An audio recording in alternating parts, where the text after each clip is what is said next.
আসসালামাইকুম স্যার। এই যে 687 স্টাইলটা এরা পলি করতেছে বা প্যাকিং করতেছে, সেক্ষেত্রে আমি ইনসাইডে এটা উল্টাইছি। উল্টানোর পরে 10 পিস বডি উল্টানোর পরে আমি 5 পিসের মধ্যে লুজ থ্রেড পাইছি। 5 পিসে লুজ থ্রেড, সেটা হলো ইনসাইডের মধ্যে লুজ থ্রেড আছে, পরিষ্কার করতে হবে। এটা হলো 5 পিস। আর 1 পিসের মধ্যে হলো যে কাটিংয়ের স্টিকার, যে সাইজ লেখে সেই স্টিকার 1 পিসের মধ্যে। তার মানে 5 পিসের মধ্যে সুতা, 1 পিসের মধ্যে স্টিকার, 6 পিস। তার মানে হলো 60% প্রবলেম। তো এইগুলো ইনস্ট্রাকশনে পাইলে কিন্তু এটা নোট হবে, আর নোট হলে এটা ডিসকাউন্টে আসবে, বুঝছেন?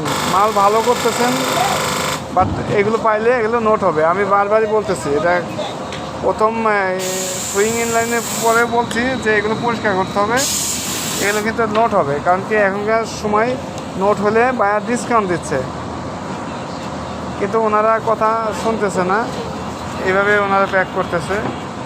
স্যার যে লুজ থ্রেডগুলো আছে, লুজ থ্রেডগুলো আছে,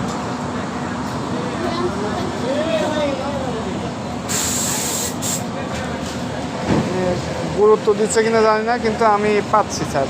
এগুলো আমি অ্যাভেলেবেল সুতা পাচ্ছি, যে 10 পিসের মধ্যে আমি 5 পিসের সুতা, 1 পিসের কাটিং স্টিকার, বুঝছেন? যে এখানে ইনসাইড কেউ চেক করে না, টপ সুইং থেকে যেটা আসে সেটা আয়রন হয়ে প্যাক হয়ে যায়, বাট এখানে কেউ যে চেক করবে, ঝাড়বে, এরকম নাই, ঠিক আছে স্যার? আর সুইং থেকে ওইভাবে ক্লিয়ার করে দিচ্ছে না, যার কারণে এখানে থাকতেছে স্যার। ওইটা একটু টেক কেয়ার করতে হবে স্যার, একটু বলে দেন সবাইকে। আসসালামু আলাইকুম।